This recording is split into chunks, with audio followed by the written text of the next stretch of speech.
اس نے دوبارہ فیڈر اس کی جانب بڑھایا تو وہ اپنا سر پیچھے کرتے ہوئے عباس کا دھیان بیڈ پہ بیٹھی ماں کی جانب گیا تو وہ چہک اٹھا، بابا اماں، اس کی بازو سے قمیض کھینچتے ہوئے وہ زور سے بولا تو اس نے چونکتے ہوئے گردن گھمائی تو نگاہ گویا ٹھہر سی گئی۔ خلاف معمول وہ بنا دوپٹے کے کھلے بالوں کے ساتھ ٹانگوں تک بلینکٹ اوڑھے خاصے ہوشبہ حلیے میں اس کے سامنے موجود تھی۔ یہ اس کی نگاہوں میں ابھرنے والے شوق تقاضوں کی بے باک لپکی تھی جس سے فطری طور پہ وہ گھبراتے ہوئے عائشہ نے گڑبڑا کے گلے پہ ہاتھ مارا، لیکن دوپٹے کو ندارت پا کے اس کا رنگ سرخ پڑ گیا۔ ان دونوں کی دلی کیفیات سے بے نیاز عباس باپ کی قمیض کھینچتا اس کو ماں کی جانب لے جانے پہ زور دینے لگا۔ اسے بیڈ سے اٹھتے دیکھ کے عائشہ کا دل ڈونگیر کی مانند دھڑکنے لگا۔ وہ خود فوراً ادھر سے ادھر چہرہ گھماتی اپنا دوپٹہ ڈھونڈنے لگی جو اسے دوسری سائڈ پہ رکھے تکیے پر سے ملا تو اس نے اس کے بیڈ پہ پہنچنے سے قبل ہی اسے اوڑھ لیا۔ ماں بیڈ کے نزدیک پہنچنے یہ باز فوراً ماں کی جانب لپکا تو اس نے والہانہ انداز میں اسے بازوؤں میں بھرتے ہوئے اسے سینے سے لگایا، جبکہ بیڈ کے پاس کھڑے ایمان نے بغور اسے محبت کے مظاہرے کو دیکھا اور پھر کچھ سوچا۔ عباس کو جلدی سے فیڈ کروائے، فیڈر اس کی جانب بڑھاتے ہوئے اس نے سنجیدگی سے کہا تو فیڈر اس کے ہاتھ سے لیتی عائشہ نے تعجب سے اسے دیکھا، لیکن ذیلے اس وقت فیڈر نہیں لیتے ہیں بلکہ وہ اس وقت جاگ کے ہمارے ساتھ کھیلتے ہیں۔ اس کے چھوٹے چھوٹے ہاتھوں کو چومتے ہوئے وہ بھی جواباً سنجیدگی سے بولی تو اس نے قدرے اس کی جانب جھکتے ہوئے اس کی آنکھوں میں اپنی چمکتی ہوئی سیاہ آنکھیں گاڑی تو وہ جذبت سی ہو گئی۔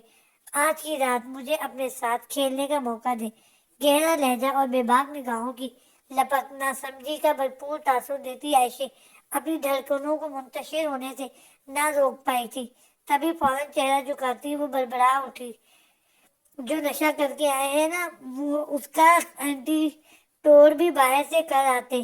اس کی کئی بات کا اثر ظاہر کرنے کو وہ خواہ خواہ بڑبڑائی اور اپنے دوپٹے کو ہاتھ میں لے کر باتیں کرتے عباس کی جانب متوجہ ہو گئی۔ 8 سال پہلے ایک ظالم نشے کی لت لگ چکی تھی جس کا اینٹی ٹوڈ لینے 2 سال قبل آیا تھا، لیکن اس کا سائیڈ ایفیکٹ بہت گہرا ہوا تھا۔ تبھی اب اینٹی ٹوڈ کی ضرورت پھر سے پیش آ رہی ہے۔ بے باکی اور بے شرمی کا بھرپور مظاہرہ کرتے وہ اپنی باتوں سے ہی اس کی دھڑکنوں کو منتشر کرتا اس کا حلق خشک کر گیا۔ اسے سمجھ نہیں آ رہی تھی کہ اسے یکایک ہوا کیا تھا۔ وہ جو اتنے دنوں سے رات حویلی سے باہر گزار رہا تھا اور تو اور حماس سے لڑائی کے بعد تو وہ 2 دن گھر آیا ہی نہیں تھا، مگر آج آتے ہی اس کی بہکی بہکی باتیں اسے پریشان کر رہی تھیں۔ دن کے اوقات میں سب کی موجودگی میں وہ اسے تیور دکھا لیتی تھی، لیکن اس پہر وہ اس کی بے شرمی کے مظاہرے کیسے برداشت کرے گی؟ ماں فیڈو وہ اپنے ہی خیالات میں کھوئی تھی۔ جب عباس کے پکارنے پہ چونکی تو دیکھا کہ دوسری سائڈ پہ نیمدراز بہت توجہ سے اس کے چہرے کے اتار چڑھاؤ دیکھتا عباس سے کھیل بھی رہا تھا، مگر اب شاید عباس کو کھانے کی طلب ہو رہی تھی، اس لیے چاروں ناچاروں سے فیڈر دیکھ کے وہ عباس کے نہ سونے کی دعا مانگنے لگی، مگر ایسا نہ ہوا۔ آپ اسے کہاں لے کے جا رہے ہیں؟ عباس کے سونے پہ جب اس نے اسے اٹھایا تو وہ فوراً چھٹکی اس کے روم میں سنجیدگی سے جواب دیا تو عائشہ کے دل کو پتنگے لگے، لیکن ہم یہ ہمیشہ ایک ساتھ سوتے ہیں، آپ کو اگر مسئلہ ہے تو آپ کہیں اور سو جائیں، اس نے نوٹے پن سے کہتے ہوئے عباس کو لینے کے لیے بازو پہ لائے تو جواباً ایمان نے جس انداز میں اس کے پھیلے ہوئے بازوؤں کو دیکھا وہ جذبز ہوتی بازو نیچے کر گرا گئی۔ مجھے جو مسئلہ ہے وہ میں آ کے بتاتا ہوں، بلکہ اس کا حل بھی تلاش کرتا ہوں۔ اس کے سراپے کو گہری نگاہوں سے تکتے ہوئے وہ اسے بنا کسی سوال جواب کا موقع دیے کمرے سے ملحقہ عباس کے کمرے کی جانب بڑھ گیا، جبکہ اس اپنے بیڈ پہ بیٹھی عائشہ کا دل آنے والے لمحات کا سوچ کے پاگل ہوئے جا رہا تھا۔ کچھ کہہ رہی تھی آپ؟ واپس آ کے اس کے نزدیک بیٹھا وہ اچانک بولا تو وہ گڑبڑا سی گئی۔ کچھ نہیں کہہ رہے تھے ہم کچھ نہیں کہہ رہے تھے، نیند آ رہی ہے تو سونے لگے ہیں۔ اس سے کتراتی وہ بلینکٹ اوپر کرتی سونے کے لیے لیٹنے لگی تھی جب اس نے اس کا بازو تھامتے ہوئے ایک جھٹکے سے اسے اپنے نزدیک کھینچا تو وہ لہراتی ہوئی اس کے کشادہ سینے سے جا لگی۔ اب یہ گریز ختم کر دیں عائشہ بی بی، آج آپ نے جس وعدے کی ڈور سے مجھے باندھا تھا اس کو آپ خود ہی توڑ چکی ہیں۔ گہرے لہجے میں بولتے ہوئے اس نے اس کے سر پہ اوڑھا ہوا دوپٹہ ہولے سے سرکایا تو اس کی بات سمجھتی عائشہ کو اپنے ہاتھ پیر کانپتے ہوئے محسوس ہوئے۔ لیکن اس وعدے کو آپ 2 سال پہلے توڑ چکے تھے۔ اس کے سینے پہ کانپتے ہاتھ جما کے فاصلہ بڑھانے کی صحیح کرتی ٹوٹتے الفاظ کے ساتھ بولی تو اس نے اس کے بالوں کی لٹ نرمی سے سہلاتے ہوئے اس کی پلکوں پہ پھونک ماری تو وہ اپنی سانس تک روک گئی۔ اسی وعدہ خلافی کی تلافی کے لیے تو ہجر کاٹا ہے، گمبھیر لہجے میں کہتے ہوئے اس نے اس کا دوپٹہ اس کی گردن سے سرکانا چاہا۔ جب اس نے اس کے ہاتھ پہ ہاتھ رکھتے ہوئے نفی میں سر ہلانا چاہا، جب اس نے دوسرا ہاتھ اس کے گنہرے بالوں میں پھنساتے ہوئے اسے اس کے حرکت سے منع کرتے ہوئے اس کی سانسوں پہ قابض ہوتے ہوئے اسے اپنے مذموم عزائم کا پتہ دے گیا، سانسوں پہ بڑھتی ہوئی اس کی گرفت پہ گھبراتے ہوئے مزاحمت کے لیے اس کے سینے پہ ہاتھ جمے ہاتھ پہ بساختہ سہارے کے لیے اس کی شرٹ کو مضبوطی سے تھام گئے۔ چند فرسوں خیز لمحات کے بعد وہ اسے سانس لینے کا موقع دینے کے لیے چہرہ اس کی پیشانی سے ٹکا گیا۔ مجھے روکنے کی کوشش مت کیجیے گا، ورنہ آپ جانتی ہیں کہ میرا پیشہ مجھے اپنا کام نکلوانے کی کس حد تک اجازت دیتا ہے۔ بے باکی سے اس کی سفید گردن کا جائزہ لیتا وہ معنی کے لہجے میں بولا تو عائشہ کو اندازہ ہوا کہ وہ 2 دن قبل جذباتیت میں کی گئی حرکت کے عوض کتنے بڑے امتحان میں پھنس چکی تھی۔ یہ مان ہماری طبیعت ٹھیک نہیں ہے، پلیز۔ اسے اپنی گردن پہ جھکتا دیکھ کے وہ آنکھیں زور سے میچتی تیزی سے بولتی اسے پل بھر کو ٹھٹکا گئی، لیکن اگلے ہی پل وہ مسکراتے ہوئے اس کے گردن پہ جھکا تو اس کے سرسراتے ہونٹوں کا لمس اپنی گردن پہ محسوس کر کے وہ شدت سے مٹھیاں بھینچ گئی۔ میں نے کہا نا کہ بہت ظالم ہے آپ، متبسم لہجے میں کہتے ہوئے وہ سیدھا ہوا اور ایک گہری نگاہ اس پہ ڈالی جو بکھری سانسوں اور بکھرے وجود کے ساتھ سیدھی اس کے دل میں اتر رہی تھی۔ یہ بہانہ بھی آپ کا قبول کرتا ہوں، لیکن اب مزید آپ مجھے اپنے وعدوں کا پابند نہیں رکھ سکتی۔ سنجیدگی سے اسے باور کرواتے ہوئے وہ خود پہ ضبط پاتا کروٹ بدل گیا، جبکہ اپنی تیز دھڑکنوں کو سنبھالنے کی صحیح کرتی عائشہ اس بپھرے دریا کو پرسکون ہوتے دیکھ کے ایک گہرا سکون خود میں سرایت کرتا محسوس کر رہی تھی۔ لیکن آخر کب تک؟ سین چینج۔ سرمئی دیواروں سے سجے آفس میں اس وقت ملگجا سا اندھیرا پھیلا ہوا تھا، کیونکہ آفس ونڈوز پہ سرمئی کلر کے ہی کرٹنز پھیلے ہوئے تھے، روشنی کا رستہ روکے ہوئے تھے۔ اس ملگجے ماحول میں اپنی ڈارک شخصیت کے ساتھ وہ سیاہ رنگ کے سوٹ میں ملبوس، سیاہ چمکتے ہوئے جوتے پہنے، بائیں کلائی پہ بیش قیمت گھڑی پہنے، بالوں کو جیل سے اچھی طرح جمائے، وجاہت اور امارت کا منہ بولتا ثبوت بنا ریوالونگ چیئر پہ بیٹھا سگار پی رہا تھا، جبکہ ماتھے پہ بننے والا لکیروں کا جال واضح کر رہا تھا کہ دماغ اس وقت پراگندہ سوچوں سے اٹا پڑا تھا۔ یہ اقتدار کی جنگ بہت بری ہے، اسے اگر برے بن کے لڑو گے تو لوگوں کے دل سے عزت کھوتے چلے جاؤ گے، لیکن اگر اسے احمقانہ حد تک مخلص ہو کے لڑو گے تو ہر چیز ہار جاؤ گے، اپنی جان، خاندان، عزت، نام، شوق، ترجیحات، سب کچھ۔ حسن صاحب کی برسوں قبل کہی بات اس کے کانوں میں گونجی، ایک زہر خند مسکان اس کے ہونٹوں پہ بکھر گئی۔ آپ نے مجھے یہ تو بتایا ہی نہیں بابا سرکار کہ اگر اس اقتدار کی جنگ میں اپنے ہی مخالف بن جائیں تو کیا کچھ کھونا پڑتا ہے؟ اعتماد، یقین، وفا، امید، مان، محبت اور تلخی سے سوچتے ہوئے وہ رکا اور زور سے آنکھیں میچتے ہوئے گویا بہت کچھ حلق سے اتارا ہو، اور دوستی بھی۔ بڑبڑانے کے سے انداز میں کہتے ہوئے اس نے ایک گہرا کش لگایا تو آنکھوں میں چھائی لالی اس دھوئیں کے ملغونے میں کہیں مدھم ہونے لگی۔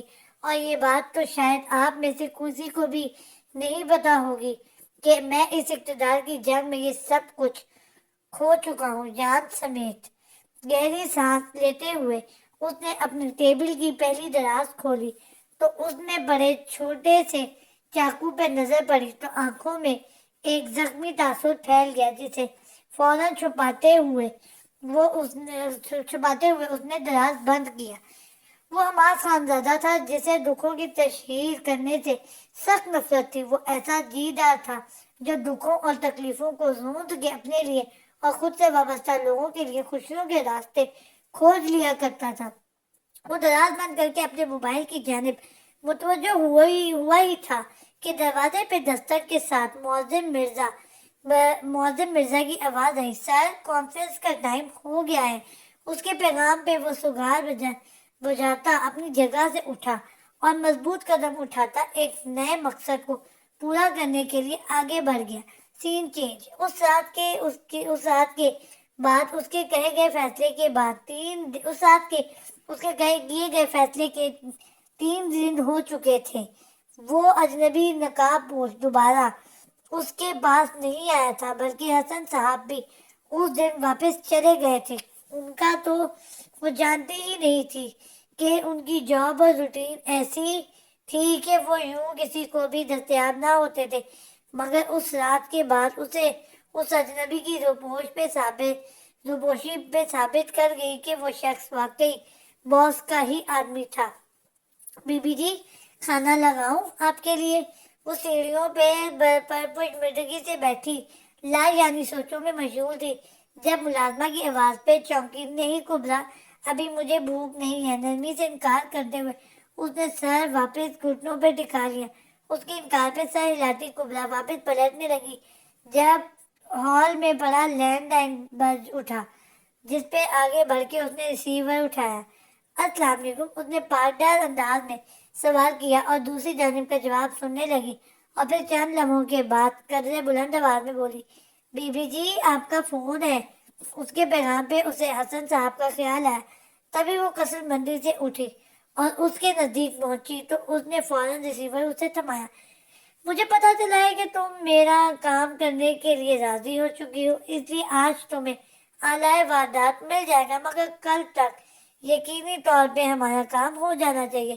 پچھلی گفتگو کے برعکس قطعی غیر مانوس لب و لہجے میں کہے گئے جانے والے الفاظ پہ اسے اپنے وجود سے جان نکلتی ہوئی محسوس ہونے لگی۔ جاری ہے۔